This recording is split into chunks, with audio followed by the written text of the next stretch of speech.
Welcome to my public defense. Before I continue my presentations, I would like to greet those people who watch this defense online, especially those who in Landak Regency. I will greet them in my mother language in Balangin. Adil Kak Talino, Bacuramin Kak Saruga, Basengat Kak Jubata. Selamat malam untuk maksana semua, untuk manak kamarulu, pengakak, pengadi, semua yuk boroh, duan pagi manak semua, nang dah mau nelek sidang manak entu. Hari itu manak berdiri kita untuk jalan ujian PSDTC sentu. Presentasi itu Nana dalam bahasa Inggris. Untuk masanak yang mau tahu lebih banyak isi tesis itu, Nana bisa membaca ya dalam buku ya. Now, I will continue my presentation in English. I was growing up in area that did not have access to electricity. During my childhood, until I graduated from basic school at age 12, I used kerosene lamp to study. Based on this experience, after finishing my thesis at ETE in the topic of plant microbial fuel cell, I'm questioning myself. Is it possible to light such lights using this kind of technology? Even further, is it possible to charge a mobile phone with it? In this thesis, I will pre-assess the applicability of plant microbial fuel cells as an off-grid power source. Here, technical, economic, environmental, and social criteria will be assessed. Before I tell you more about my PhD research, let me explain you what is the plant microbial fuel cell is. Plant microbial fuel cells is a further development of a microbial fuel cells in which plants are integrated in the anode to provide continuous supply of organic matters. In this concept, carbon dioxide is fixed via photosynthesis by the plant and released as a ratio deposit in the roots. These ratio deposits are utilized by the electrochemically active bacteria that return the carbon dioxide into the atmosphere. Therefore, the plant microbial fuel cell is considered as a renewable source of electricity. How it actually works? If you can see in the picture, in the anode, the electrochemically active bacteria will oxidize the organic matter and it will release the electron. The electron will travel from the anode through external circuit to the cathode sides. And in the same time, also protons will travel from anodes to the cathode sides. And in the cathodes, oxygen will be reduced into water as a final product of this technology. Now I will tell you what I have done and I have found in the last 4 years.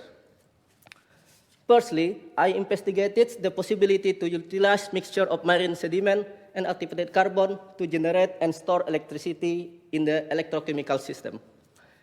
This investigation provides an insight to utilize activated carbon and marine sediment as a biobattery. Complete result of this experiment is written in chapter 2.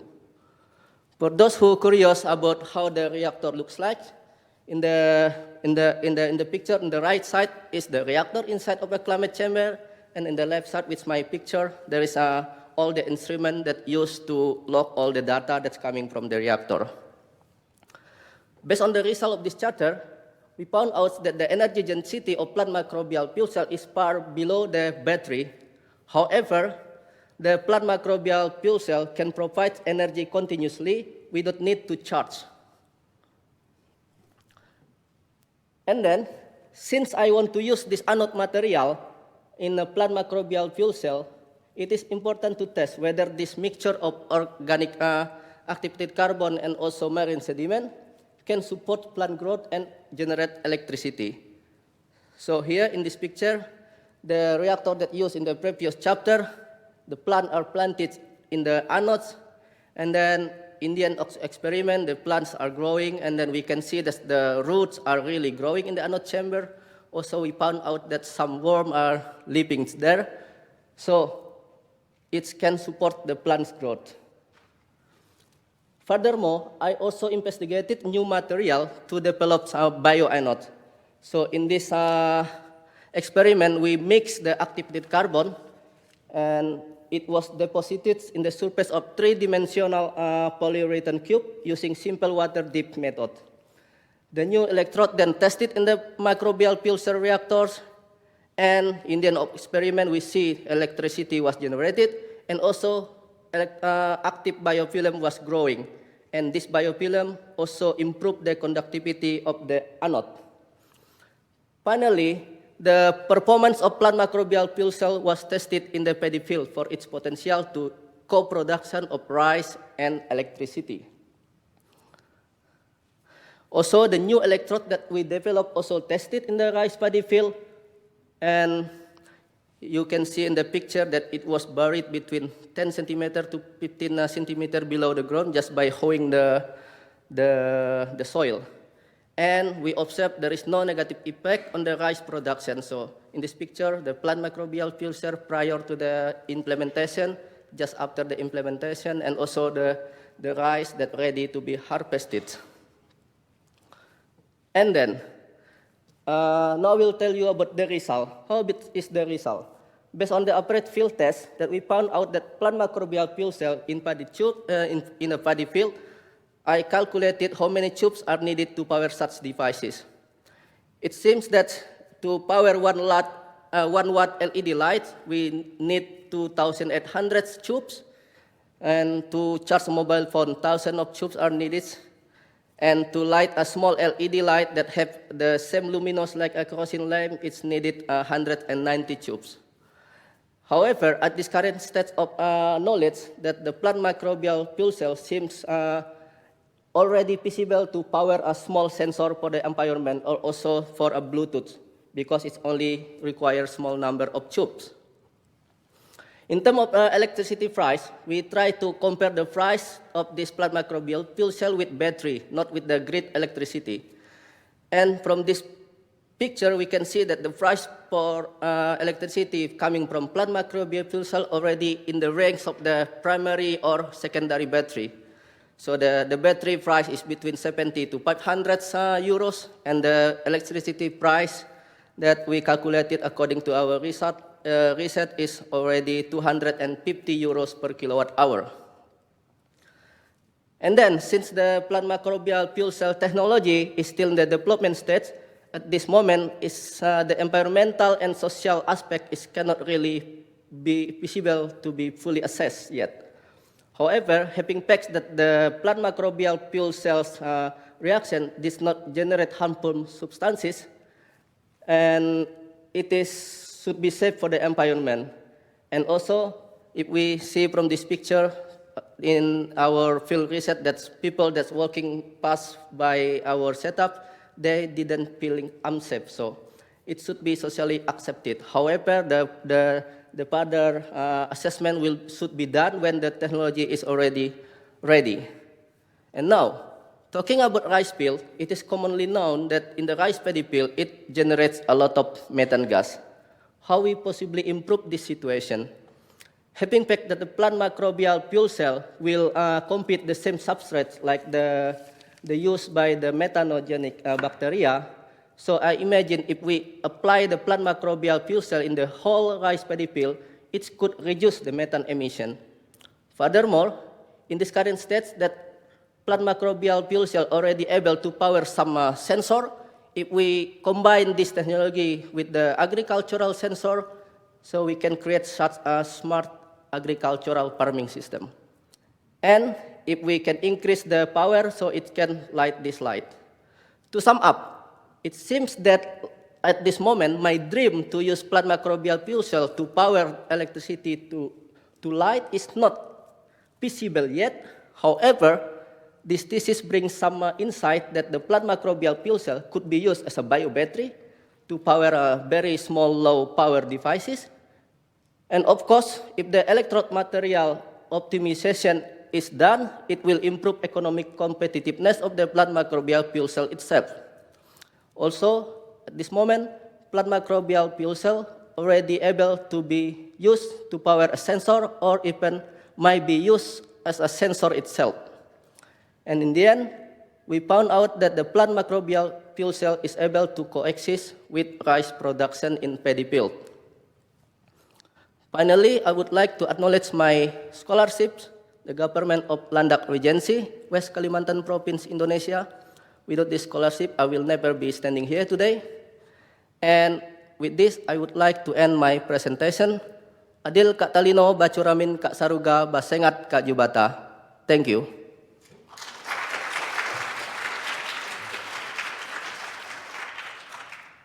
And now we will waiting the thesis committee will entering the room. So Enjoy your time.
Please be seated.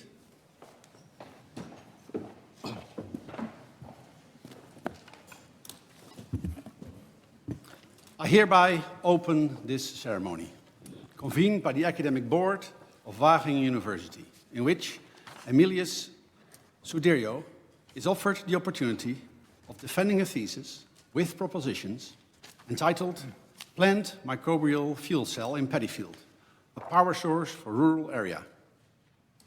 The defense will take place before an examining committee appointed by the Academic Board as a prerequisite for conferring the degree of doctor. Good afternoon, ladies and gentlemen. I'd like to welcome you all to this graduation ceremony. My name is Hans Zuilhoff. I'm a professor of organic chemistry and representing the Academic Board and Director Magnificus today. I call the first examiner, Professor Epping. Professor Epping is Special Professor Biorefinery with focus on mild separation at our university. The floor is yours. Thank you, Mr. Rector. Respective candidate, I think you did a very nice job by a nice booklet with chapters, a good structure and so on. And really nice to read as well, for all the different parts. And I would like, of course, I would like to ask you a couple of questions, because a few of them can be interesting. So I would ask you if it is possible to read Proposition 2. Can you ask it to one of the parties?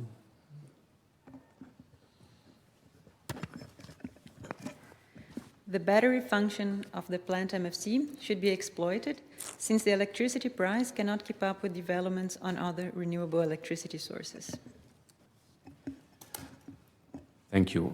I have a question about it, because you say that in the proposition, but if you read then in chapter 6, there you see that the current plant MFC, electricity cost generation, it's quite high when you compare that to the other renewable energy costs.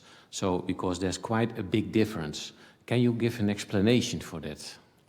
Highly esteemed opponent, thank you for your nice words and question. The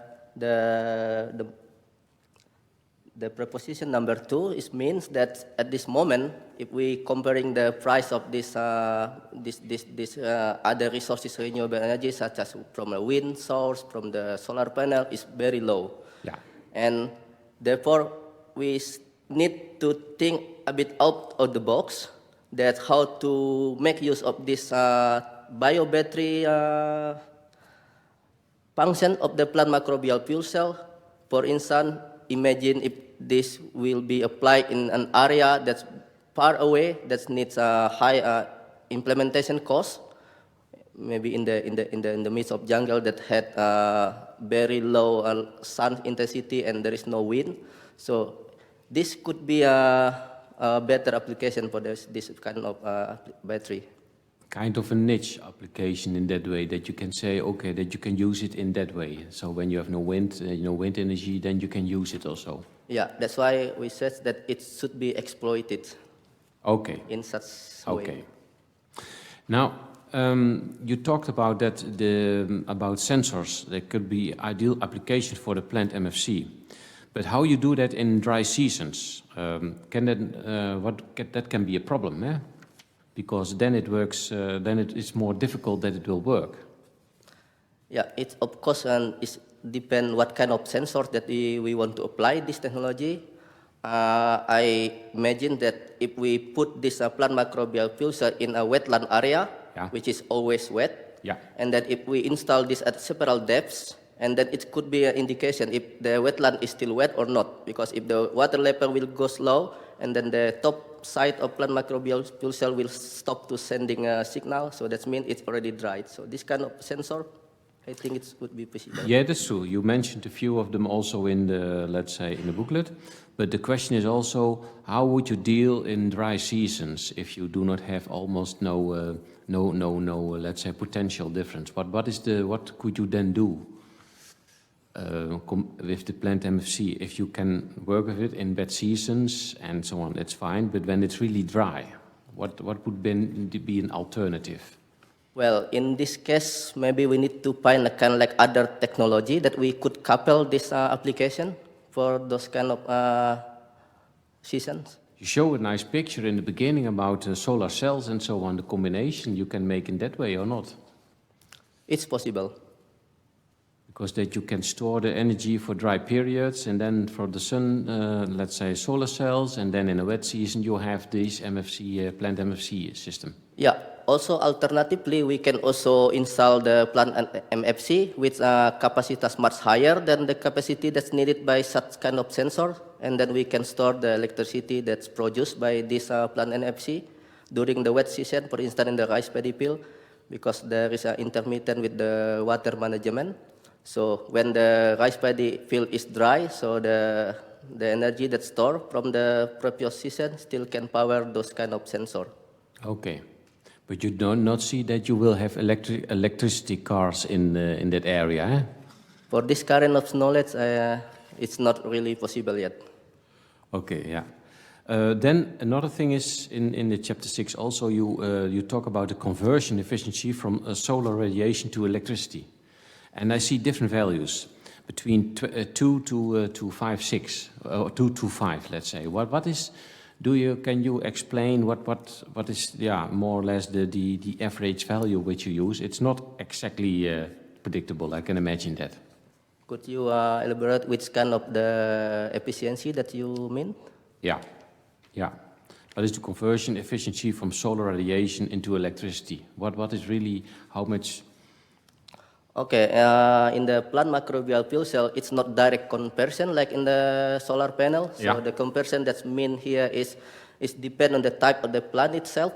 So for instance, the plant that's coming from the C3 species and the C4 species, they have a different capability to absorb the energy from the sun and also to release this kind of the electrical organic matter into the soil that might be used by the plant microbial fuel cell. So this will differentiate the efficiency from the total efficiency from the sun into the plant microbial fuel cell. Okay, it is not that easy black and white. Yeah, no, it's not direct comparisons.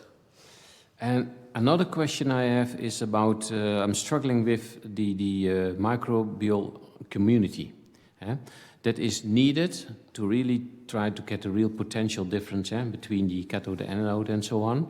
But you see there is a difference also what you have studies done over here and what you have done in Kalimantan.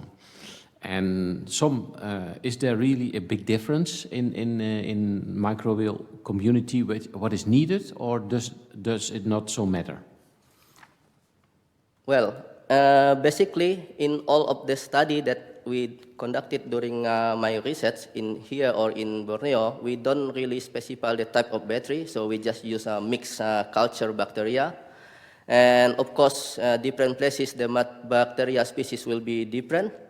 However, we see that some kind of like a phylum thing, phylum level, that's this bacteria from Proteobacteria is also dominated in both cases.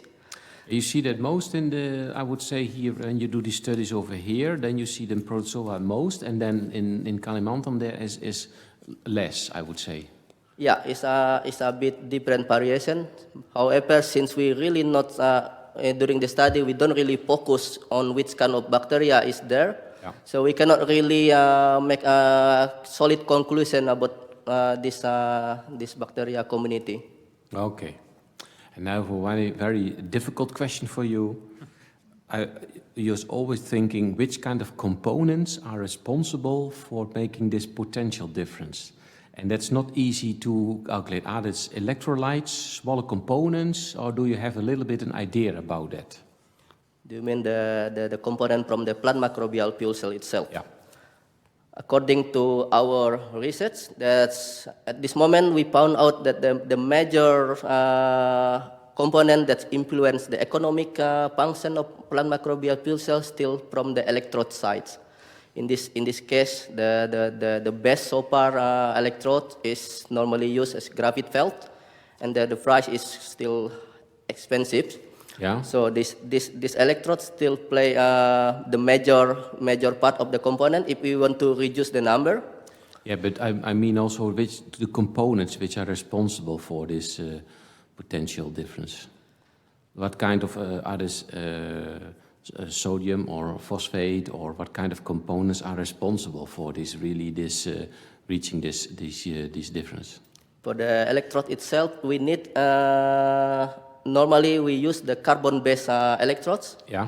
But if we want to replace the carbon-based electrode, it's a bit tricky because it's depending where we want to apply this.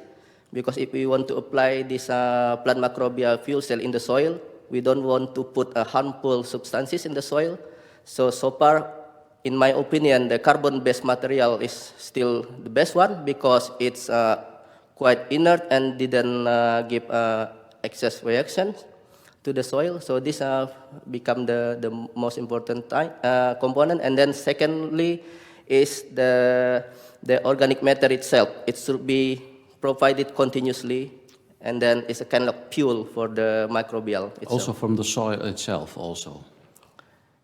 Yes, that's sure, because the different type of soil, they have a different organic matter contents. Okay. Okay. Thank you. Thank you very much, Professor Epping. Then the discussion will be continued by Dr. Pant, who's a senior scientist at the Flemish Institute for Technological Research in Mol, Belgium. Dr. Pant, the floor is yours. Thank you, respected chair, respected candidate.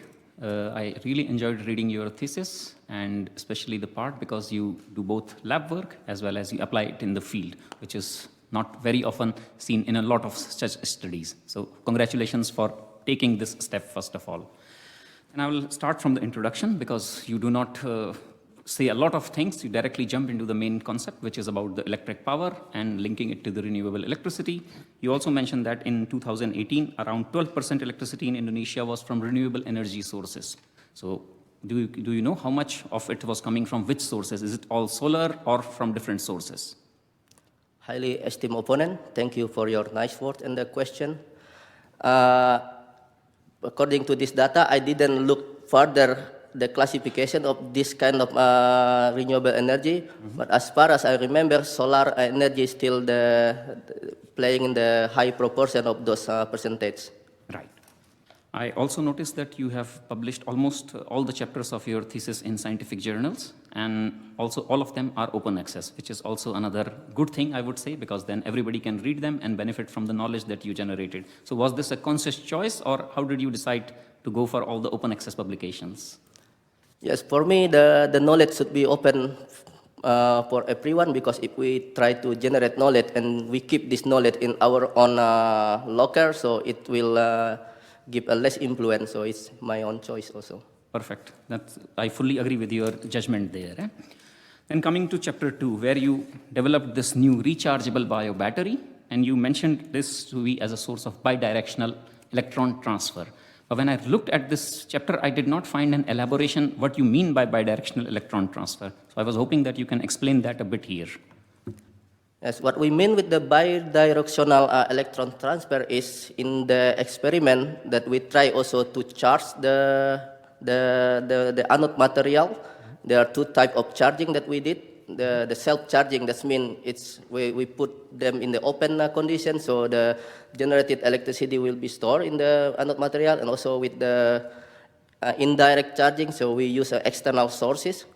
And then, in this sense, that electron is moving from the sources to the electrode, and then when we discharge it, Correct. the But- electron moving yes. to other directions. But that's a bit confusing because when you look at the field of bioelectrochemistry or microbial electrosynthesis, bidirectional electron transfer refers to the bacteria, not the electrode itself, because I understand you are talking from the perspective of the electrode material itself, which has this supercapacitive property, whereas in case of when you say bidirectional, exactly the word, it means the bacteria which can either accept electrons or release electrons. So that's not the meaning here, if I understand correctly. We also mentioned in one, maybe in one of the explanation, that there is possibility also during discharging that the electron is moving to other form, for instance, to other kind of chemical. Yeah. That could be due to the activities, the micro activities of the bacteria itself, and then later on when we discharge it, and then these substances will be converted again by the bacteria. However, we did not investigate it Yes. further to that direction. I agree Yes. with you. Because there was no mechanism in the chapter, but okay, that's Yeah. still a matter of further research, I would say. Then moving on to the chapter 3, you have compared 4 different types of reactors with the marine sediments and 3 different types of activated carbons. And at one point, you always compare these 4 reactors, which is fine. But you also mentioned that the dry biomass yield for one of the plant MFCs was higher than in the natural condition. What I missed here is a control reactor. Did you have a control reactor as well, which was, let's say, supplied by the same kind of media which was supplied in the plant microbial fuel cell, but which was not in a plant microbial fuel cell? Because that will give you immediately the influence that the PMFC has on the plant growth and biomass increase.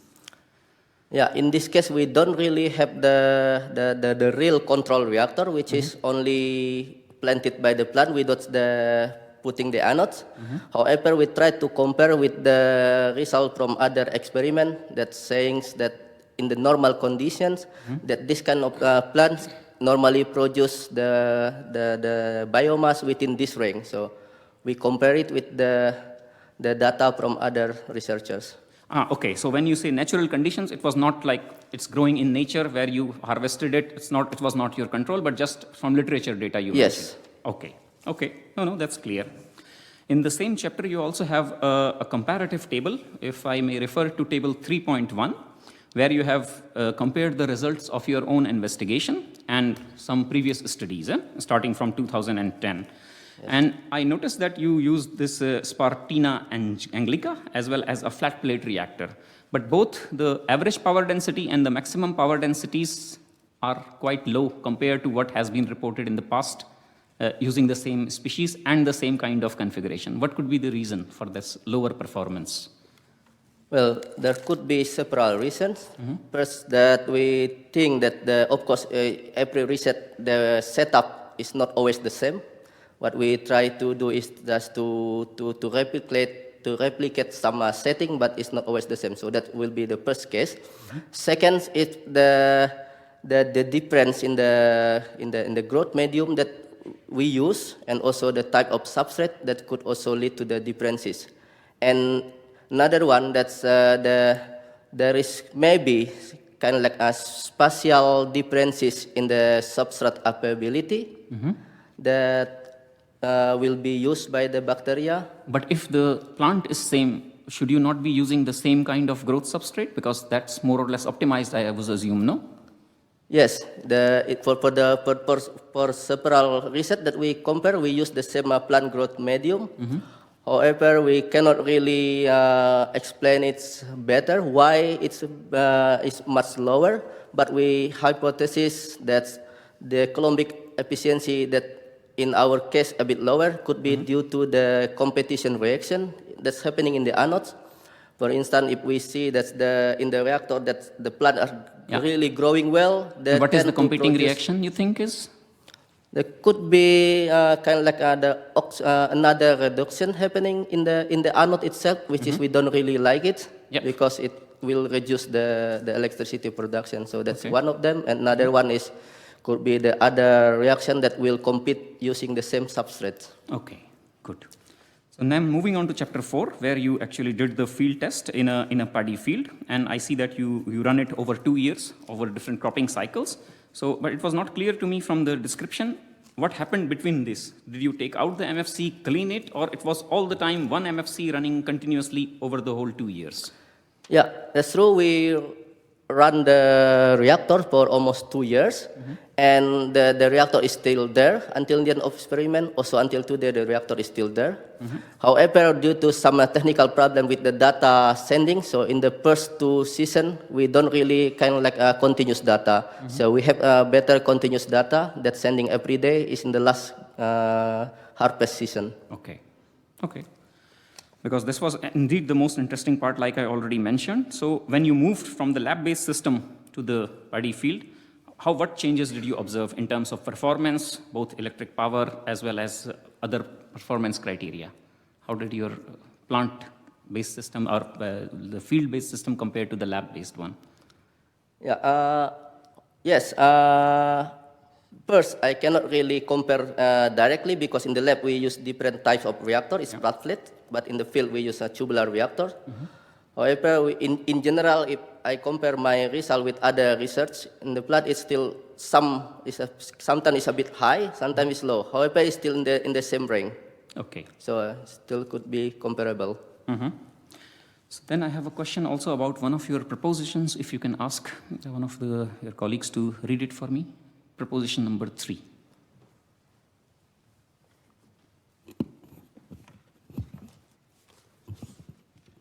Demanding a sustainable lifestyle without providing assistance to people who do not know whether they can eat or not on the next day is killing them. Yes, thank you very much. Thank you for reading this out. So this is an argument which has been given for almost all the technologies and to differentiate the way the society is developing. I come from India and also India and China. So they say, okay, now it's our time to grow and consume all the mineral resources, burn as much coal and build up the things. And now the other countries which have already developed cannot say to us, that's your reasoning. But I find a fault with that because you should also not make the same mistakes which the other people have done. So how do you justify this thing? This is a kind of conflict for me. This is not related to this particular point, but in general per se. Yeah, thank you. Of course, we shouldn't make the same mistake what already happening in the past in other sites, but also we cannot ignore the fact that still many people that's very full, that they even cannot afford what to eat tomorrow. And if we apply the same standard for those people and for the rest, without giving assistance to them, so it's for me it's just better to. Shouldn't you think like that this. we should benefit from the technologies? And in fact, your thesis is a very good example of this. That you take a technology which is developed here in Wageningen or in Europe, and you want to apply it. You have actually applied it at a limited scale, and then you don't have to do the things from scratch, because this field of microbial fuel cells, of plant microbial fuel cells, is in existence for 10 years now. Imagine if you have to do this right from the beginning, you will keep doing it, and then it take you again 10 years to develop where the field is now. So that's kind of my logic for it. But okay. Yeah? Yeah. And then one of the last thing I very liked much in your thesis is the criteria that you give for the success of a plant microbial fuel cell. And you have given both technical, economic, social criteria. So about the social criteria, I want to ask is, when you were doing this field testing and people were seeing these plant MFCs, was there curiosity? What kind of questions did you get? Is there interest from general public, let's say, or the villagers where you did these tests? Yeah, the social improvement with the community where we install the devices is really important. In my case, before I install it, I speak to them and then spread the message that this is it's a new technology. It's not harmful to you. You can have a look at it, and you can touch it, the tube and thing. And the better communication, I think, is the most important factor. And then they know, and then so far, they didn't destroy it, so that's okay. That's very good to hear. Yeah. That's very good to hear. Yeah. Thank you very much, Dr. Pant. Then the discussion will be continued by Dr. Arends, who's consortium manager at CIMET in Ghent in Belgium. The floor is yours.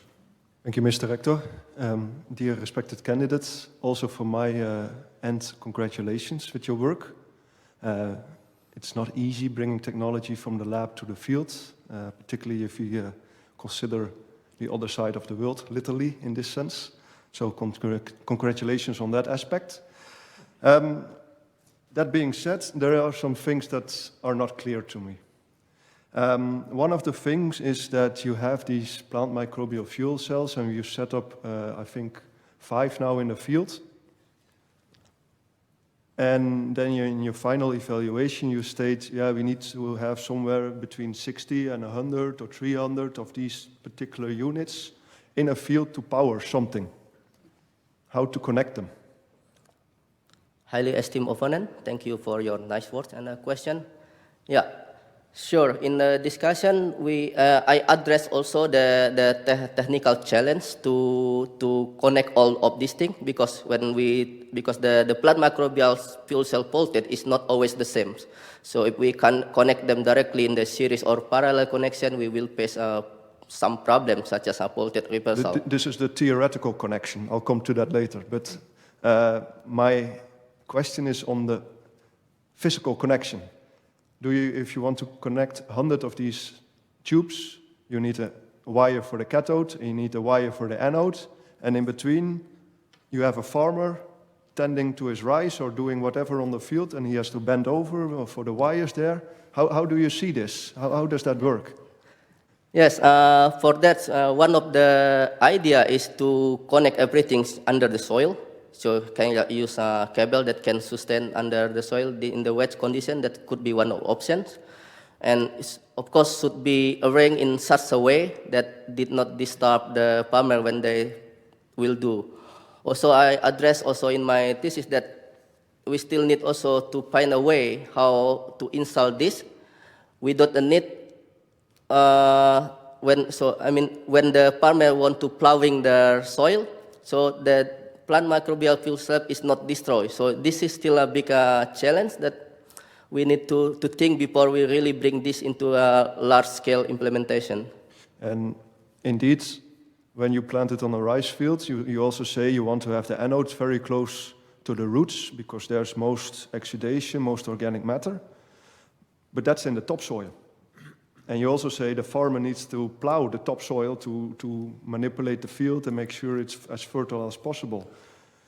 How do you reconcile all those ideas? These, for me, seem a bit conflicting.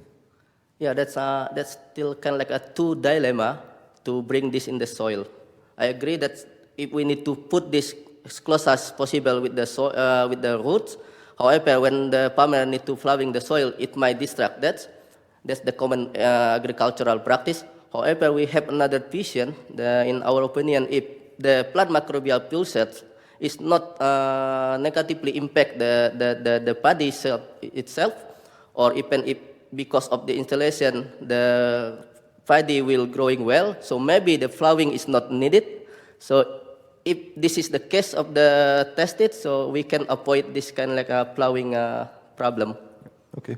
And then with respect to the theoretical connection, you say we need to connect them in series or parallel.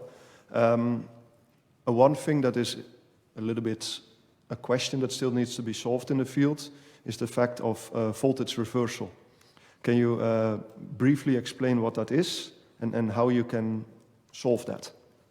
Well, as far as I know, that the voltage reversal will happening if the unit that we try to connect is not in the same potential, so they may lead to the collapses of the system and will never come back again.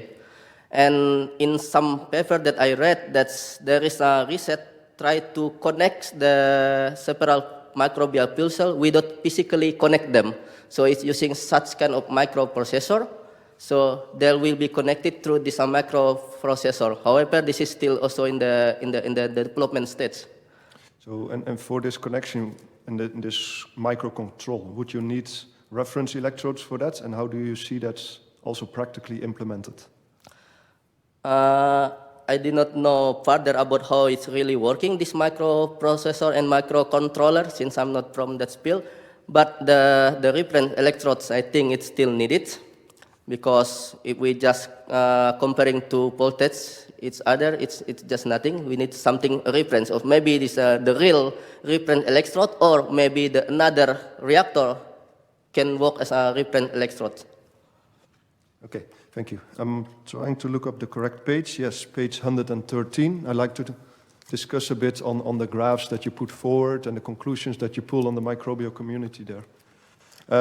Because if I look at the graph with a bit sleepy eyes and a bit from a distance, I would say that all the communities that you have there are the same. And if we can start from that conclusion that roughly they're all the same because there's not many replicates, what would that tell about the ecology of the system that you studied? Yes, from this picture, we can conclude is that in terms of the bacterial community, implementing this in this rice paddy peel did not really changing the microorganism community, because from this picture, the soil sample that's far away from the reactor and also that close to the reactor is almost similar. So is this something that is worrying you? That you say, well, I can't find the correct bugs close to my anode, or is this something that, or is this a good thing? in terms of the environmental criteria, it's good because we didn't alter much the microbial community. But in terms of generating more power, it's something need to be improved, because from here we still see that the electrochemically active bacteria is still not dominant. So that means some room to improve is still there. Yeah. Okay, and since we're still on that chapter, I'd like to go to page 109. This is where you see the voltage development in the bottom graph of the anode and the cathode.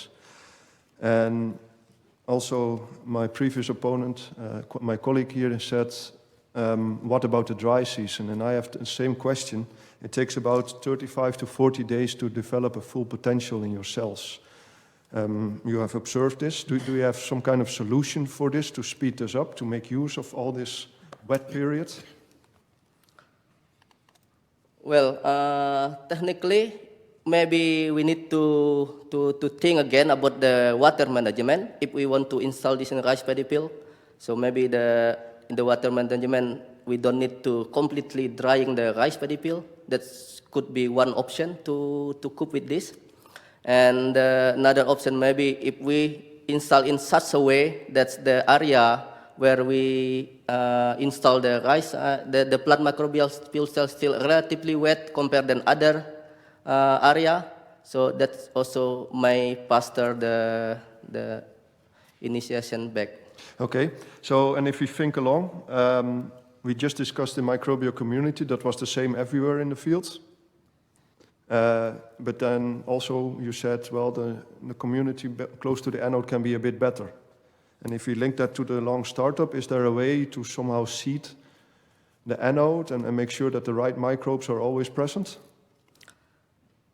Yeah, maybe we can do some alterations in the soil just after the dry season.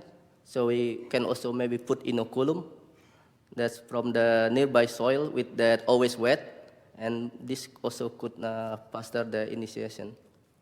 And do you think the local people, the farmers, are up for that and putting strange bacteria in the soil, or is this something?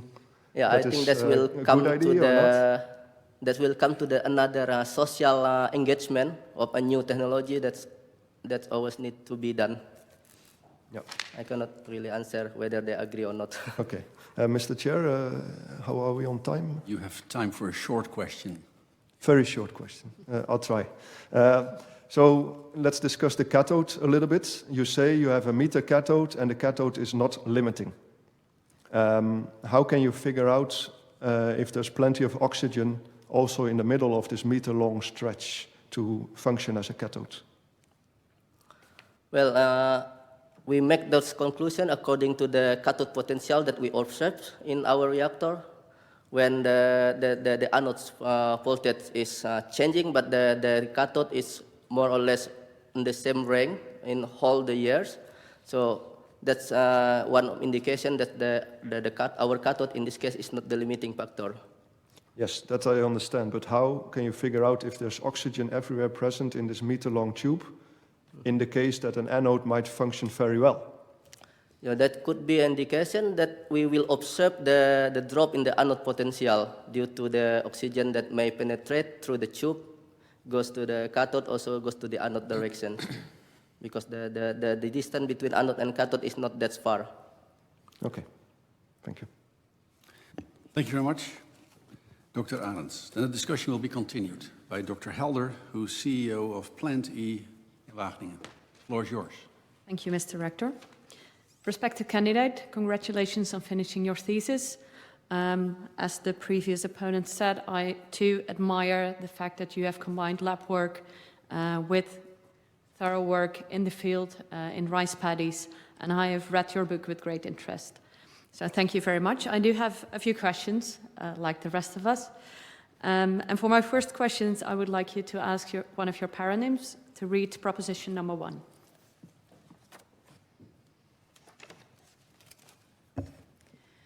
Co-production of electricity and food is possible by a tubular plant MFC in a paddy field.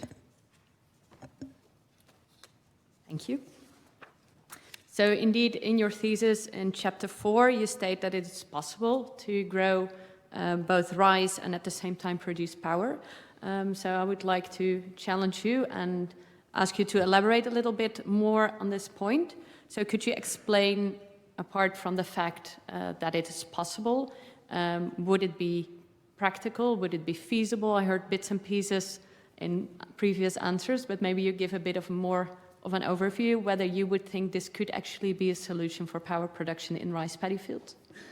Highly esteemed opponent, thank you for your nice word and question.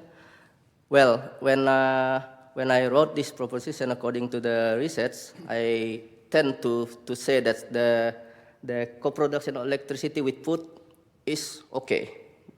But when we try to see in the broader context that I only use pipe reactor that's installed in the big rice paddy field, that's why we put it. I put it with possible.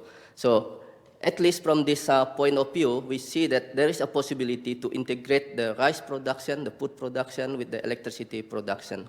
We observe no negative effects.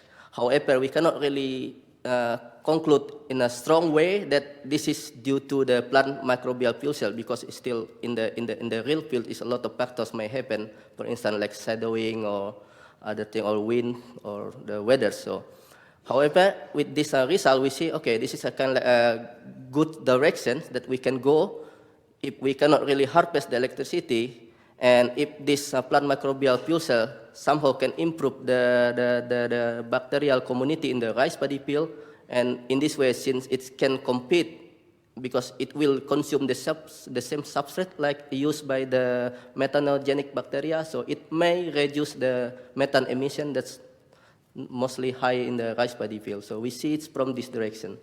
Okay, thank you. And in the same chapter, you described that the growth of the rice plants on top of the plant microbial fuel cells seems to be a bit higher than in the rest of the field. And although you state that this is no proof that the plant microbial fuel cell actually promotes the plant growth, I was wondering, based on these results, whether you think that this could indeed be the case, and if yes, what could be the mechanisms behind this? Well, in my opinion, it would be the case, because the bacteria activities, they will consume maybe some other substrate that not available directly for the plants, but due to this activity, they may convert the substrate and become available for the plant, so it will promote growth. And also there are some other researchers in this field think that the electricity current in the soil can also improve or give some changes in the plant growth, so that could be the case.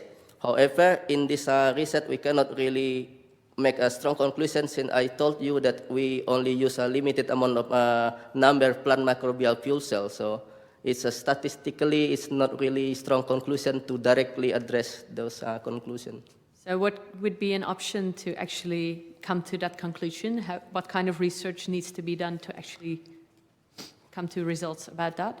Yeah, I would suggest to conduct a pilot project, for instance, in one plot with more plant microbial fuel cell in more controlled environment, for instance, in a greenhouse rice paddy field.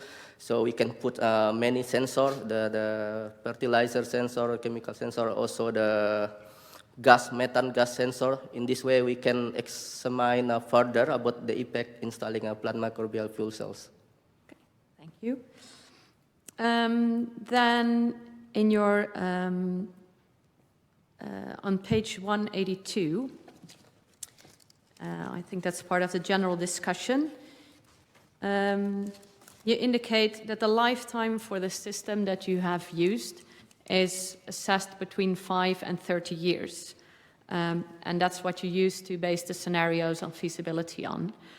So could you explain a bit more why you choose this bandwidth for the lifetime of the system? So based on what material properties did you come to this conclusion, or what experience did you use to come up with this?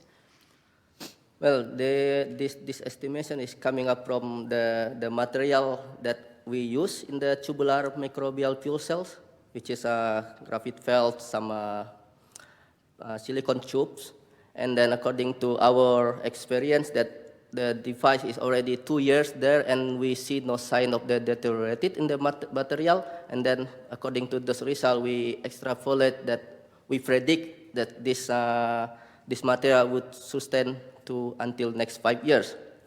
But when we see again through the literature of each material, apparently this material could last longer. And with this case, we estimate until 30 years. This could be kind of like estimation. So the 30 years is sort of intuitive. Yeah, the 5 year is according to the, let's say, is according to the experience, because the device is already there 2 years and there is no sign of the deteriorating. So we expect that it will last 5 years, but 30 years is according to the literature that, for instance, the tubular silicon tube, it lasts longer in this kind of environment. So. Okay. So are you aware of any experiments or projects or products that have been installed longer than 5 years ago that are still running? Yes, I saw this one up there in the next to the Atlas building also. I saw I don't know it's still running or not, but I saw the setup is still there. So it's already quite more than 5 years ago, I believe, because I started 4 years ago, it's already there. Good point. And again, in your concluding remarks, to stay with this part of the thesis, you state that it's unclear to what extent the power output can be improved towards the theoretical output. So could you give some examples on what aspects you could work with to actually improve the power output, and what you think could be done to actually reach a higher power output? Yeah, there are some idea that we could improve the power output. In this case, first is the reactor itself. From the reactor side, that's the more conductive and large surface area anode, preferably with a rough surface, is preferably to improve this power output. But another, of course, the substrate availability. In this case, for instance, the rice paddy peel, there is when the water was flooded, there is no flow there, so could be kind of like a local limitation of substrate that close by to the anode. And if we could alter the water flow in once a while, that also could be used to improve the performance of plant microbial fuel cells. And do you think there's anything in the design that could be improved? So we've seen several designs within your research, a flat plate system, a tubular system. Is there anything that could be done, like for the design point of view? For the design of point of view, maybe we need to find out which the distance between the anodes and the cathode also, because if we still want to use this silicon tube to passively supply the oxygen, we don't want this oxygen goes to the anode side. So this should be found out. And also another way is about the installation in the soil, to what extent, how deep that we can install it in the rice paddy peel, or how close it could be next to the rice root. So this kind of optimization, I think, should be done. So will that be the same everywhere you install the system? Will that be the same, for example, in a Dutch peatland as in a rice paddy field in Kalimantan? Yeah, that should be in general. That should be applicable. but of course we need to see what kind of species there, whether this is a C3 plant type or C4 plant types, because a different plant, the capability to release oxygen close to the root is a bit different. So,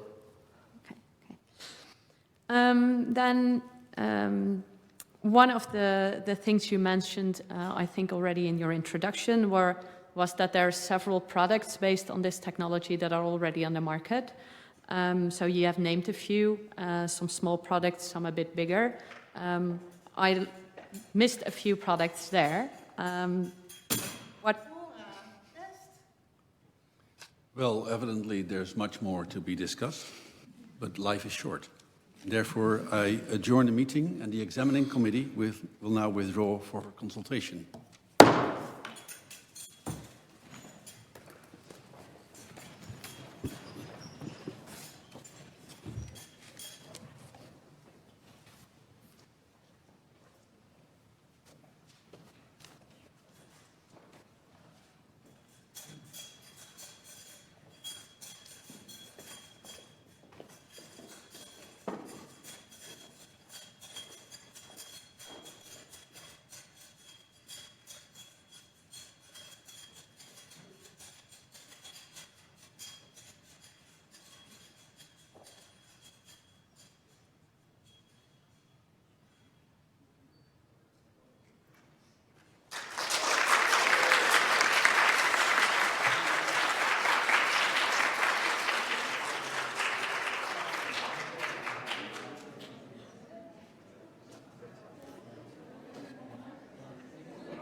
Hi, everyone. Just 1 minute of your attention.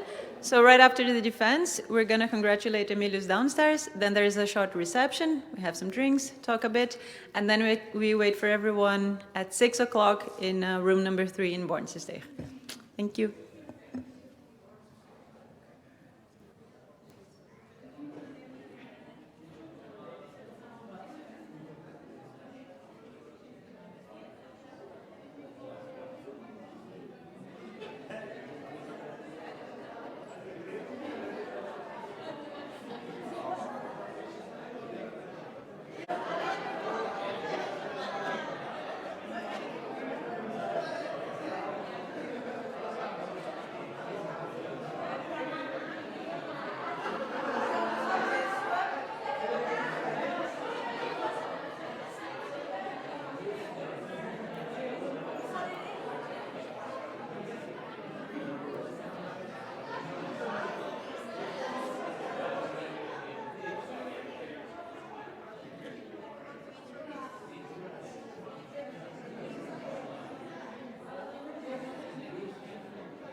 Please be seated.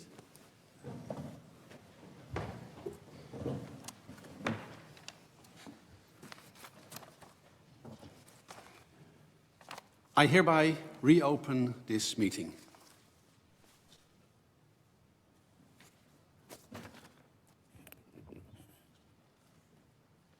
the Academic Board of Wageningen University, represented by the Deputy Rector Magnificus and 6 committee members appointed by the Academic Board, having noted the content of a thesis entitled Plant Microbial Fuel Cell in Paddy Field, a Power Source for Rural Area, with propositions, having heard the defense of that thesis, has decided to confer the degree of doctor on Emilius Sudirjo, born in Kuala Behe, Indonesia, on May 28, 1984, and to grant him all rights and privileges ensuing from that doctorate according with law and custom. The Academic Board assumes that you accept your duty as a scientist to execute your future research ethically and with due diligence according to the Netherlands Code of Conduct for Research Integrity. I now invite the promoter, Professor Buisman, to acquit himself of his duty.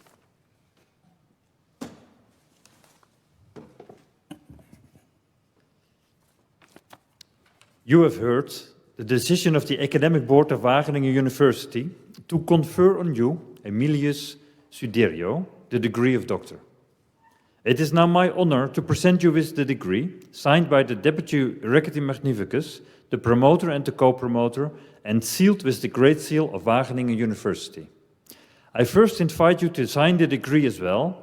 With this signature, you declare to act according to the Netherlands Code of Conduct for Research Integrity in the future.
Allow me, Mr. Deputy Rector, to offer my congratulations and to add my personal address. You may.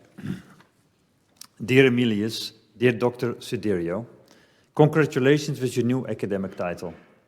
And we also want to include your wife and your son and your parents and family and friends that maybe are watching today. You have been working in our field of bioelectrochemistry to use bacteria to produce electricity in rice paddies. And you use the plant microbial fuel cell concept for this, and to produce electricity in less connected regions. This could improve the quality of life in these regions very much. You have progressed this idea with a demo plant and several scientific papers.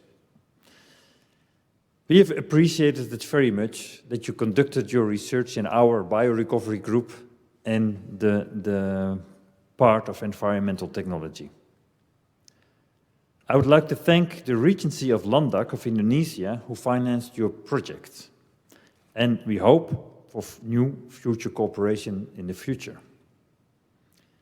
We wish you all the luck in your future career, which very probably will be in Indonesia.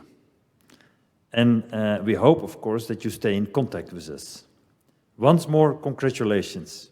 We hope your work will contribute to a more sustainable world. I would like to give the word to the co-promoter.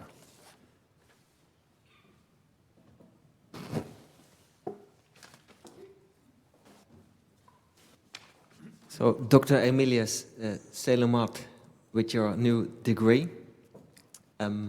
as Kay said, I think you're an example on how to contribute to a better world. I think there's a very strong intrinsic motivation in you to bring, for example, energy to places where no energy is available, in this case electricity. I do know you're grown up in Indonesia at a place where there was no electricity available, far away in a jungle. That's at least in view of in my romantic view. Together we visited a place somewhere in the middle of nowhere where we installed these plant microbial fuel cells. And that was for me also a very interesting experience, really to feel how it is to live there and to experience all the challenges. So it's not only about energy, but also having availability on electricity. And then you also explained that you have created your own initiative to bring already electricity to people which do not have access to this. While not the plant microbial fuel cell, which is one dream you followed, but another dream by using a solar panel and batteries. But still, with your research, I think we have something in our hands where we, for example, can develop a new kind of agriculture sensor, which could help for rice paddy fields to better manage their paddy field, for example. So I like it. I admire your work, and you now prepared one book. But the more I learned about you, I actually can imagine that you can, in the future, can write a new book about your whole life, about where you came from, how you were educated by your parents, by your teachers, and now you have fulfilled, you reached the highest academic degree as doctor. I wish you all the best in your future, and I hope, and I hardly can imagine it will not come true, that you have a very important contribution within the environmental protection area or energy provision in Indonesia. So thank you for being with us, and we stay in touch.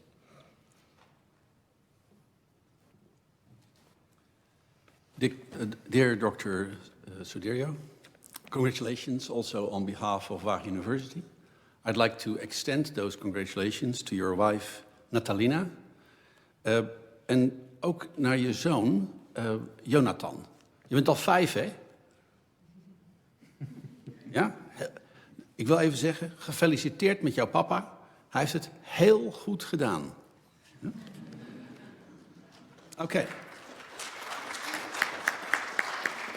I'd like to extend those congratulations to friends and colleagues present here and to further family and colleagues watching over the internet.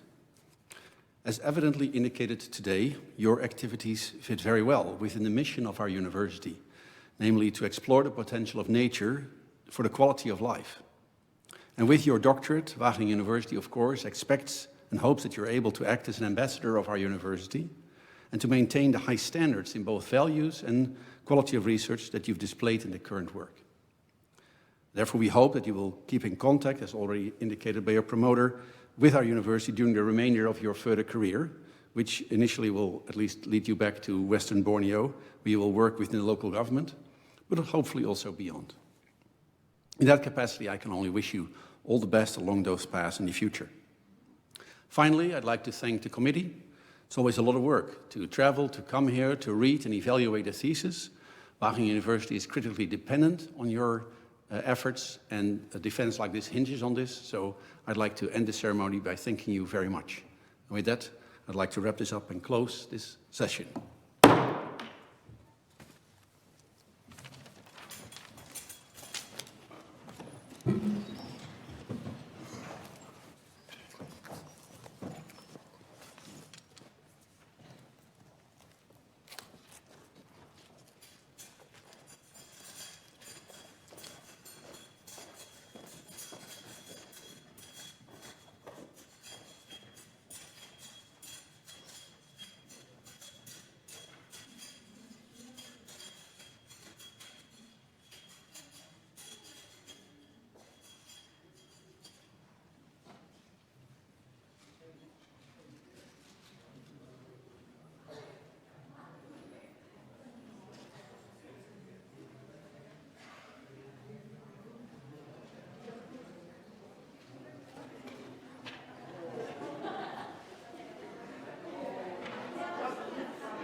you.